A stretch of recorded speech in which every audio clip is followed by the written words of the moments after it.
fit in? Or Well, I think that as far as just like business aspect, when I was going through just like recruiting and things, I felt like there was a certain way I had to, like, almost like I had to overcompensate like the way I act or things like that because I was black, you know? And I do feel like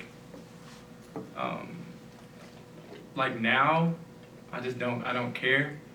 Like, I am who I am, you know, and like I like the music I like, you know, the things I like, and I feel like people are just so quick to judge other people based on that. And like, I was in class the other day, and this girl, we were talking about music, and then she was like, I was like, what kind of music you like? She's like, I like jazz. And she was like, what kind of music you like? And I was like, I like, you know, hip hop, like rap. She's like, yeah, like, you look like somebody who look like that. You know?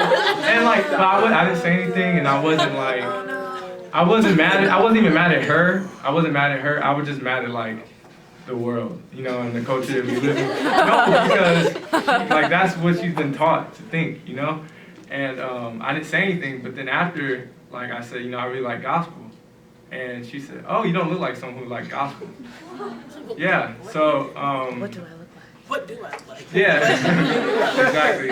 So I don't know, that's just something I just thought about. It's just, like I said, I didn't really blame her. Like, it's hard for me to get mad at her because she didn't mean any harm by it, but those are just the type of things that I think are deeply rooted, like in our society and culture that people don't even realize or understand. And even if I do like hip hop or rap, what does that mean? Is that from that, are you gonna judge me and now I act a certain way? Now, you know, so it's, I don't know, it's just something to be mindful of, I think.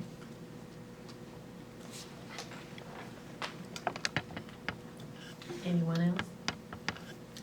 Okay. What was the question again? I just want to make sure I'm answering the question. Do you always feel like you need to try really hard to fit in just because of your skin color? I think it makes a big difference. I guess for me, I'm always reminded of my dad because my dad has a thick British accent. He doesn't sound American at all. If you were to pick up the phone, you would have thought you called the BBC. It's crazy. Now, my dad always tells me the story about how he applied for a job at a business company. Oh, I think it was a consulting firm or something like that. And he called in and he said, I saw an ad in the paper. Can I come in for an interview? The receptionist said, okay, sure, come in 10 minutes, we'll do an interview. And I was super excited. He just moved to America. He had been here maybe about 3 months, hadn't found a job. He went in to go get a job. He went into the office, sat in the lobby 30 minutes. No one came out. He approached the secretary and said, hi, my name's Leroy Campbell. I'm here for the interview. The secretary looked him in the eyes, paused, said one moment, and went into the office. A few moments later, she comes out and she says, oh, I'm sorry, the position's already full. My dad was really surprised. He always tells me this story, not just for the shock value, but to say there are times where just simply because of your color, you're going to be put at a disadvantage. And that was something that I guess I didn't really realize being in elementary school, but I think when you enter middle school, enter high school, now even in college, there are times where I feel like I must overcompensate or just rely on the anonymity of the internet or social media to get my claim in first before they look at me. And it is not to say, even at this point where it's simply, it's all negative, but sometimes I think I wish I could present myself first and people would experience me before they saw me. Thank you for that. Do you have a British accent too? No? I do, but I would. He's not gonna do it. It's okay. He's like, nah. So Why are people so afraid to work with me as a black male in class? Why is there a lack of black males at USC? That's a loaded question. I don't know if we have enough time for all that. Let me tell you, if you're not an athlete, you ain't going here. I'm joking. Anyway, sorry. Who would like to answer that? I'm sorry. Don't get me started. anyway, I Julian should have been on the panel. So I can't answer the last question, which is a long answer, but I can answer the first question about why don't people want to work with me in class As a black man? as a black person, a black woman. So I'm in Marshall, and anyone in Marshall knows you do like tons and tons of group projects. They're really annoying. So you're in class and it's like, hey, we have to do a group project, group up, and like 5 or 6. Okay, so everyone starts grouping up. And the frat bros get together, Judy, let's do it. and then other groups get together, and then you just like, well, I usually find a group, but you just realize that it's not because people don't want to work with you necessarily. It's because of the fact that they unfortunately do not, a lot of times don't feel comfortable around you. Like you as a black person, especially at UC growing up, I went to mostly white and Hispanic schools. I'm totally chill with white people. I've grown up with white and Hispanics and all these different Asians all my life. But them maybe from Orange County, like they've never chilled with a black person. So they're like, hey, let me go to what I know. I know this person, I know this white person. So they're like, they feel uncomfortable by the idea, even sometimes it's sad of even getting to know you. So I think it's a comfort sort of thing, and people generally go to their own ethnicities, but it's unfortunate because a lot of times in the class, who do you go to because you're the only black person?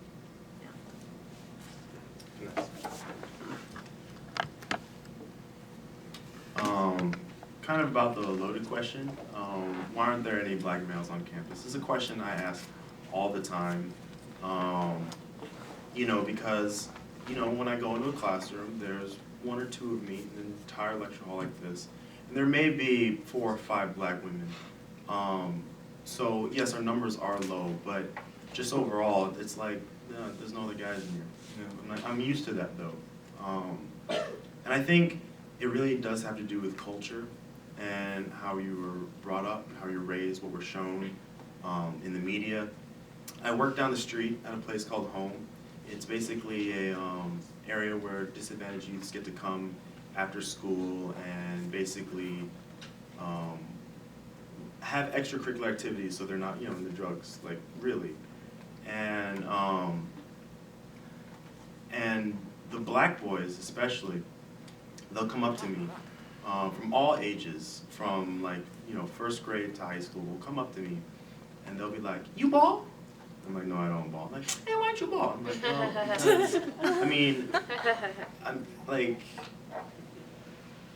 I mean, I can, you know, but I didn't come to this school for that. You know, I didn't come to college for that. I came for a higher education. And, you know, hopefully I like to look like a role model, like, but you can, you know. I was a varsity athlete in high school. So I know what that's like, but at the same time, you know, keep your grades up. And I don't think it's reinforced. You know, when these kids go home, there's one young boy, he's a very excellent basketball player. And, you know, I pulled him aside and I was like, man, you're amazing. I've never seen a little kid play that well. And I asked him, you know, how are your grades? You know, because that's what's really gonna matter. You know, and he's like, they're decent, you know.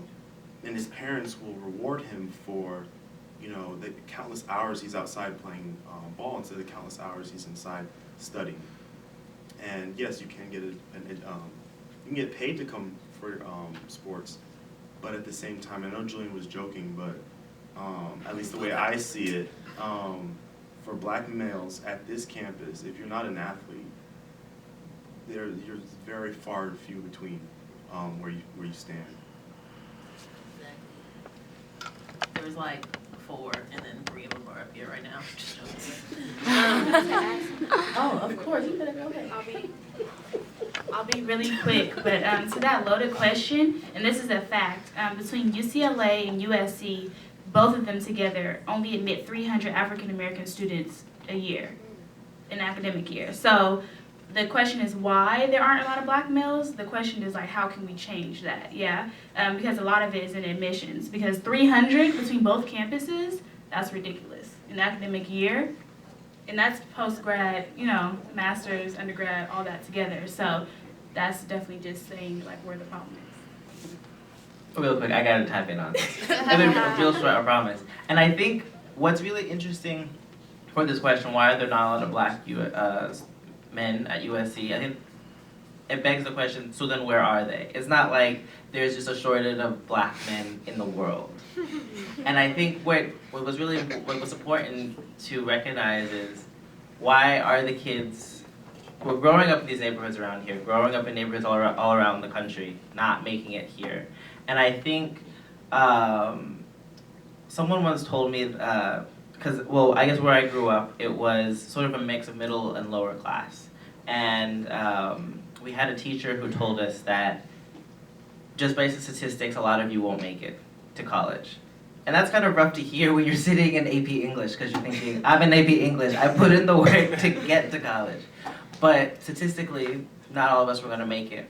And our teacher went on to explain to us that once you get your job and you live your life, you're not going to feel responsible for them. You're going to go on and you're going to go on and continue your life. And I think really, I think the reason why there's not a lot of black people at USC is because I feel like largely America and even the black community, I don't feel we don't take enough accountability for each other. We don't really think about, oh, who's not in the room, regardless if it's race, if it's gender, or if it's the black man. Thank you. Oh, you want to go too? I want to mention it's also institutionalized racism. If you don't know what that means, look it up. She knows. I think that was a great point that Jerome touched on, and I think that another large reason why there aren't that many black people in college is because a lot of the times the black men who are in college don't go back to bring other people back, or to bring those people who are in the communities and help them to get here. And I think that we're just all, especially when you grow in a low-income community, you're taught to get out, you know? You have to get out, through hoops, through whatever, education, I'm trying to get out. And so when you have that mentality of you're trying to get out, I think once you're out, you forget to come back and to help people and to help the next, generation to come up. So I think that, everyone should just try to take the initiative to as you're climbing, bring people up with you. And don't forget, those who could really benefit from your help and your mentoring and advice. And so, yeah.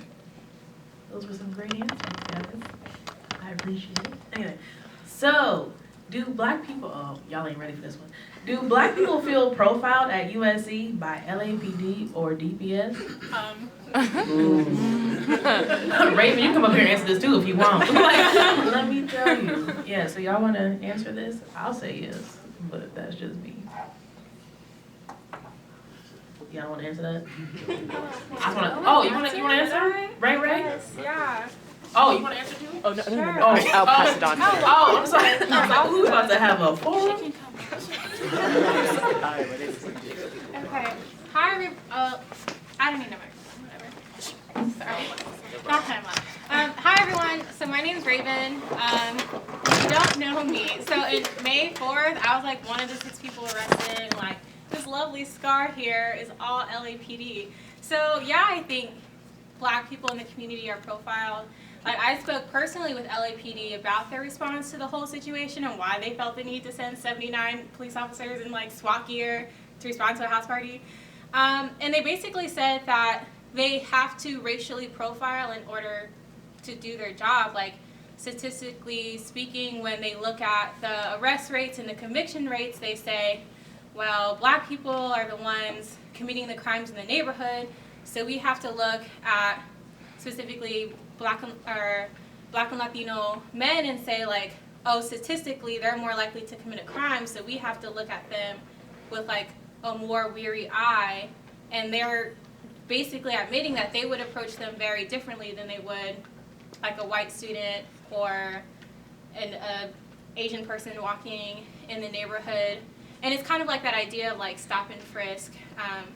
In New York, just because statistics say one thing, then that dictates for them how they should treat someone else. And they also don't really discriminate against gender as well. Because I was like, does it really take 4 LAPD officers to take my tiny little self to the ground? And they're like, oh, well, we look at you as the same as like a full-grown man. So they also like don't discriminate against that either. Like they're willing to use that kind of force. But I think the broader question is like, in our society has set up this dialogue or these sentiments that when you see someone who is black, specifically black men, and just their hyper-masculine image in the media, you're kind of trained to think that they are threatening. And automatically you see them and think that they are threatening just by being there. And so, yeah, like I think LAPD, I think DPS, like, not necessarily that they want to believe that, but that's kind of like what you're conditioned to believe, that like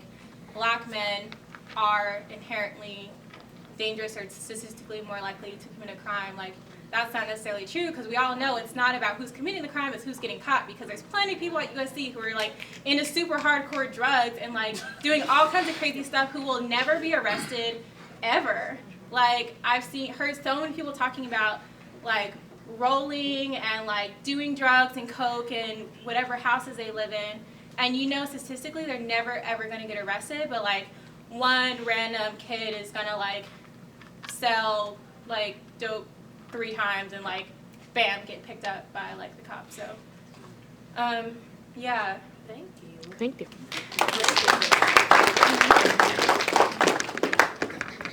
And let me tell you, Raven Benson is nowhere near dangerous. Let me just throw that out there.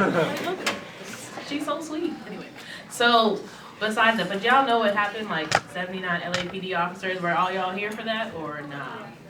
He's like, no. Go ahead, break it We'd down. like to break it down real quick. Down. Real quick. I can break it down real quick if y'all like. This is a Jillian Baker edition. So there was a party at the end of, what was it, 2 semesters ago? May 4th, there you go. It was the last day of classes. Nate Howard, who used to go here, a black man with dreads, he used to go here and he threw a party. He was a senior. So yeah, and it was a predominantly African American party. There was also a predominantly white party going on across the street. Well, there was a noise complaint. Long story short, USC sent like 2 DPS cars over, but then also after that, 79 LAPD officers came. And did they shut down the party across the street? No! Did they shut down the party, like the predominantly black party? Yes! And they also used brutal force, intimidation, and other unnecessary tactics, like with tasers too, to shut down the party on some black people. So for people who are graduating and just trying to enjoy